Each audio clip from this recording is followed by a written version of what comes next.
नमस्कार दोस्तों, स्वागत है मेरे YouTube चैनल में। तो आप इस वीडियो में देखने वाले GPAT 2022 उसका फॉर्म कैसे भरना है। तो मैं आपको लाइव फॉर्म दिखाने वाला हूँ कि वेबसाइट थ्रू आप कैसे फॉर्म भर सकते हो।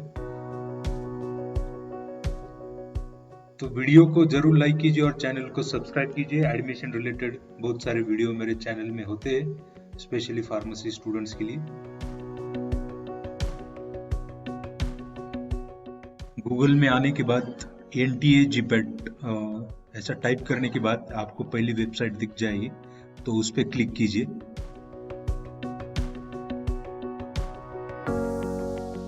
तो वहां पर क्लिक करने के बाद रजिस्ट्रेशन फॉर GPAT 2022, तो वहां पर क्लिक कीजिए।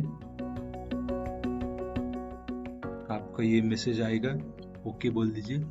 तो आपको ये अगला पेज ऐसा दिखेगा। तो यहाँ पर स्टेप्स टू अप्लाई ऑनलाइन, तो उसमें apply online registration, fill online application form and pay fees. तो आप न्यू रजिस्ट्रेशन कर रहे हैं। एक्चुअली जिन लोगों का रजिस्ट्रेशन हो चुका है, कुछ डॉक्यूमेंट्स बाकी थे, इस वजह से अगर तो ये सिर्फ विंडो उन लोगों के लिए जो already registered candidate. So you are new, click on new registration. उसके बाद ये पेज आ जाएगा। तो यहाँ पर आप एग्जामिनेशन फीस देख सकते हैं। जनरल कैटेगरी के लिए मेल के लिए 2000 है और फीमेल के लिए भी 2000। और बाकी जो कैटेगरीज है, OBC, NCL, SC, ST, general, EWS और पर्सन विथ फिजिकल डिसेबिलिटीज, तो 1000 rupees for male and female. And third gender, उसके लिए भी 1000। तो जो लोग एंटी कैटेगरी से बिलोंग करते हैं, नोमैडिक ट्राइब्स, तो उन लोगों को भरना है OBC NCL से। तो मैं आपको आगे बताऊंगा। उसके बाद आपको यहाँ पर क्लिक करना है, I have read everything and click here for proceed. पहले आपको पर्सनल डिटेल्स भरना है। तो कैंडिडेट नेम, तो आप जो कैंडिडेट नेम डालने वाले हैं वो candidate name it should be according to 10th और 12th, जो आपके 12th में इसमें होगा, तो उसी प्रकार से डालिए। यहाँ पर दिया है it should be as per the qualifying examination. तो आपने बी फार्म अभी तक कंप्लीट नहीं किया होगा, लेकिन 12th आपने कंप्लीट किया है, तो 12th के उससे डाल दीजिए। तो उसके बाद फादर्स नेम डालना है। तो यहाँ पर इंस्ट्रक्शंस आया है कि it should be matching the qualifying examination. मतलब आपको फुल नेम, मतलब कौन सा फुल नेम डालना है कि शॉर्ट नेम डालना है, या ये मिस्टर, श्री वगैरह ये कुछ भी नहीं लगाना है प्रीफिक्स में। और सिर्फ आपके फादर का नाम सिर्फ अशोक है, तो आपके अगर 12th के मार्कशीट पे अशोक लिखा है तो सिर्फ अशोक ही लिख दीजिए। Mother's name it should be again exactly same whatever it is on the qualifying examination. Date of birth यहाँ पे सिलेक्ट कीजिए। जेंडर, आइडेंटिटी टाइप का मतलब PAN card, passport, ration card वगैरह जो भी आपके पास है, तो ये शायद उसमें आधार कार्ड का नाम नहीं है, लेकिन पैन कार्ड सभी के पास होता है, वोटर ID भी सभी के पास होता है, और any other valid government identity with photograph. तो यहाँ पर आधार कार्ड चल जाएगा शायद आपका। और यहाँ पे आपको लिखना है आइडेंटिफिकेशन नंबर। तो एड्रेस यहाँ पर 2 दिए हुए हैं, परमानेंट और प्रेजेंट। आप पहले प्रेजेंट एड्रेस डाल दीजिए। तो यहाँ पे कंट्री सिलेक्ट कीजिए, जैसे आप इंडिया सिलेक्ट करते हो तो उसमें से ही स्टेट आ जाएगी। तो उसके बाद डिस्ट्रिक्ट भी उसी तरह से सिलेक्ट कीजिए, और पिन कोड, ईमेल एड्रेस, ये सब जो मोबाइल नंबर भी डालने वाले हो, तो और ये मोबाइल नंबर जो भी आप डालने वाले हो, तो वो मोबाइल नंबर चालू होना चाहिए। मतलब बंद मोबाइल नंबर मत डालिए, क्योंकि आपको आगे चल के ये नंबर लगेगा। तो ईमेल एड्रेस भी आपका नहीं है, तो एड्रेस खोलिए नया और वही चालू डाल दीजिए। उसके बाद अगर आपका परमानेंट एड्रेस और प्रेजेंट एड्रेस सेम है, तो यहाँ पे क्लिक कर दीजिए, ये ऑटोमेटिक ये ऑप्शन चला जाएगा। तो सभी लोगों का लगभग सेम ही रहता है। After that choose the password. तो पासवर्ड आपको ऐसा सिलेक्ट करना है जिसमें अपर केस का एक अल्फाबेट होना चाहिए, लोअर केस का एक अल्फाबेट होना चाहिए, एक न्यूमेरिक वैल्यू होनी चाहिए और एक स्पेशल कैरेक्टर होना चाहिए। And password it must be 8 to 13 characters long only.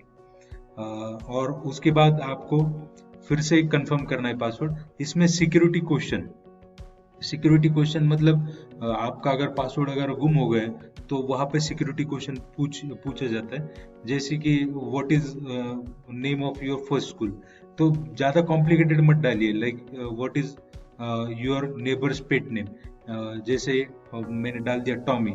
So which website you rarely visit, जैसे डाल दीजिए जी न्यूज़। मतलब ऐसे डालना है कि जो सिंपल होगा, बहुत कॉम्प्लिकेटेड मत डाल दीजिए। उसके बाद आपको सिक्योरिटी पिन यहाँ पर जो दिया है वो आपको डालना है। तो आपको अगला जो पेज आएगा तो उसमें एक बार आपने सभी इंफॉर्मेशन डालने के बाद तो यहाँ पर आपको रिव्यू करने के लिए आएगा, मेरा नाम सही है कि नहीं, my name, father name, mother name, date of birth, gender, address, mobile number and email ID. तो यहाँ पे सब जगह पे आप टिक कर दीजिए एंड आई एग्री करके सबमिट एंड सेंड ओटीपी। तो ओटीपी आपके नंबर पे आ जाएगा। और आपको एडिट करना है तो आप अभी भी एडिट कर सकते हैं, इसके बाद आप एडिट नहीं कर सकते। तो ध्यान से एक बार आप फॉर्म को देख लीजिए, उसके बाद ही आप सबमिट कीजिए। तो उसके बाद आपको एक बार ओटीपी आ जाता है तो नीचे विंडो दिया होता है ओटीपी, एंटर द ओटीपी। और एंटर द ओटीपी करने के बाद आपको ये पेज ओपन हो जाता है। तो आपका रजिस्ट्रेशन प्रोसेस कंप्लीट हो चुका है। आपको एप्लीकेशन फॉर्म भरना है, तो यहाँ पे क्लिक कर दीजिए। ये एप्लीकेशन नंबर आप कहीं लिख दीजिए, क्योंकि ये एप्लीकेशन नंबर आपको लगेगा लॉगिन करने के लिए। और आपने जो पासवर्ड डाला था पहले तो वो भी लिख लीजिए, क्योंकि ये सब चीज़ें आपको लगेगी। तो कंप्लीट एप्लीकेशन फॉर्म पे क्लिक कर दीजिए। तो यहाँ पर देखिए पर्सनल डिटेल्स, तो contact details it is completed, proceed for further application form. तो पर्सनल डिटेल्स शायद कुछ रहा था, मतलब जैसे नेशनलिटी, बाकी चीज़ें सब आती है, लेकिन your name, father name, mother name और जैसे डेट ऑफ बर्थ। तो नेशनलिटी आपको सिलेक्ट करना है, आपकी यूनियन टेरिटरी का स्टेट है वो आपको फिर से सिलेक्ट करना है। कैटेगरी, तो मैंने आपको बताया था कि कैटेगरी जो मतलब एंटी कास्ट से जो आते हैं, नोमैडिक ट्राइब्स, तो उन लोगों को भरना है ओबीसी एनसीएल सेंट्रल लिस्ट के अनुसार। और बाकी जो ईडब्ल्यूएस में जो आते हैं, अगर आप ईडब्ल्यूएस में भर रहे हैं तो ध्यान रखिए कि आपके पास सर्टिफिकेट होना चाहिए, क्योंकि बाद में आपको स्टाइपेंड के लिए प्रॉब्लम हो जाता है। कुछ स्टूडेंट का हुआ था ऐसे कि बाद में आप प्रोड्यूस नहीं कर पाए थे ईडब्ल्यूएस का सर्टिफिकेट। तो जो कैटेगरी है जिसके डॉक्यूमेंट्स आपके पास है, अभी नहीं लगेगी लेकिन स्टाइपेंड के वक्त जरूर लगेगी। तो ये फिजिकल डिसेबिलिटी के लिए है, आपके पास सर्टिफिकेट होगा तो आप कर सकते। उसके बाद आर यू डायबिटिक, तो आपके पास उसका भी सर्टिफिकेट होना चाहिए अगर आप डायबिटिक है तो। आपका एनुअल फैमिली इनकम कितना है, तो आप ये इनकम सर्टिफिकेट से डाल सकते हो। उसके बाद आपको सिक्योरिटी पिन डालना है फिर से, और सेव एंड नेक्स्ट पे क्लिक करना है। तो आप लेफ्ट साइड में देख लीजिए, पर्सनल डिटेल्स सबमिट करने के बाद apply for exam centre details. तो यहाँ पर आप स्टेट डाल सकते हैं, स्टेट के बाद सिटी। तो यहाँ पर आपको 4 चॉइसेस दिए जाएंगे। जैसे मैं सिलेक्ट करता हूँ महाराष्ट्र, तो महाराष्ट्र में मैंने सिलेक्ट कर दिया। तो उसके बाद जो सिटी में डालने वाला हो, तो जैसे मैंने औरंगाबाद डाल दिया, तो उसके बाद फिर से अगर मैंने महाराष्ट्र डाल दिया तो मुझे औरंगाबाद का ऑप्शन नहीं आने वाला, एक ही बार वो ऑप्शन आता है। जैसे कि अभी this second choice will be not allowed. तो इसी तरह से आपको वो सिटीज 4 डालना है। उसके बाद ऑक्यूपेशन, फादर गार्डियन ऑक्यूपेशन, तो यहाँ पर जहाँ पर फिट बैठता है वो डाल दीजिए। उसके बाद गार्डियन फादर क्वालिफिकेशन, उसके बाद मदर ऑक्यूपेशन जो भी होगा वो डाल दीजिए। उसके बाद मदर क्वालिफिकेशन तो वो भी डाल दीजिए। उसके बाद एंटर सिक्योरिटी पिन, तो ये सिक्योरिटी पिन आपको डालना है। तो उसके बाद आपको डालना है क्वालिफिकेशन डिटेल्स। तो क्वालिफिकेशन डिटेल में first you have to put 10th।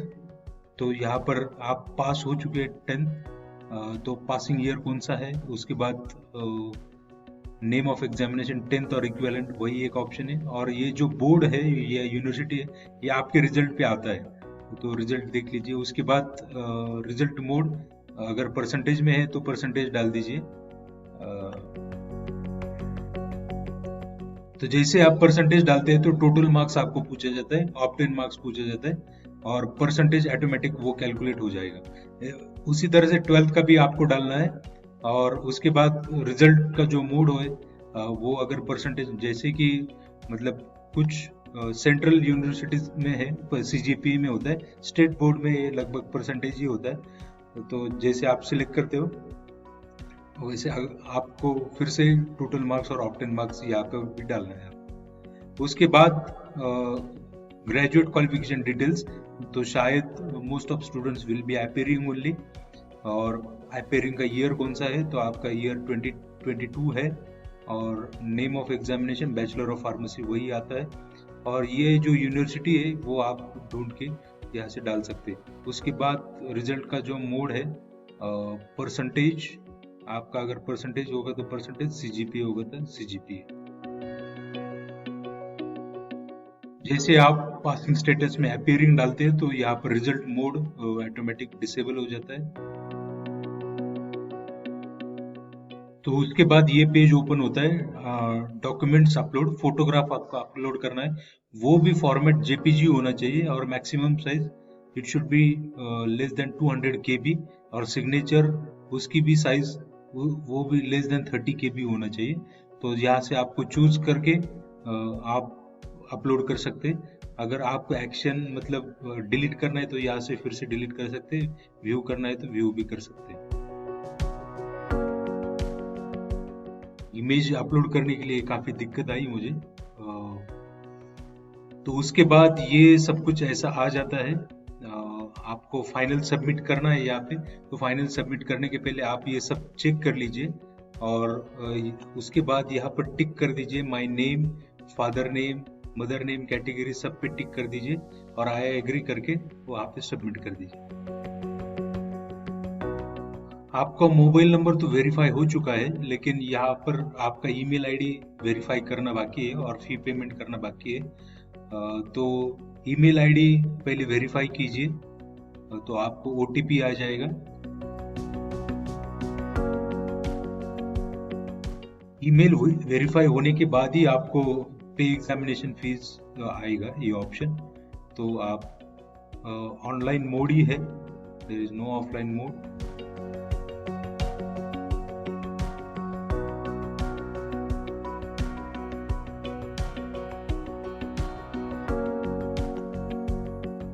तो उसके बाद यहाँ पर आपको गेटवे सिलेक्ट करना है। तो इसका मतलब ये नहीं कि आपके पास स्कैनर बैंक या आईसीआईसीआई या पेटीएम का डेबिट कार्ड होना चाहिए।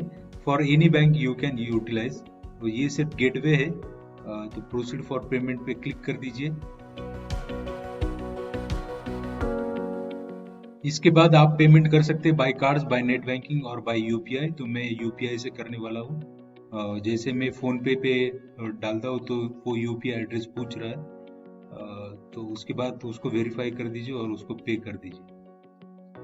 तो जैसे आप अपलोड मतलब पेमेंट का ऑप्शन डालते हैं, मैंने फोन पे डाला था तो मुझे फोन पे नोटिफिकेशन आया तो वहां से मैंने पे कर दिया।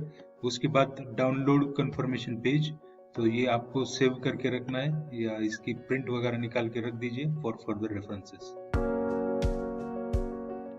इसके अलावा और कोई दिक्कत है तो मुझे जरूर कमेंट बॉक्स में कमेंट कीजिए, मैं उसका आंसर दूंगा।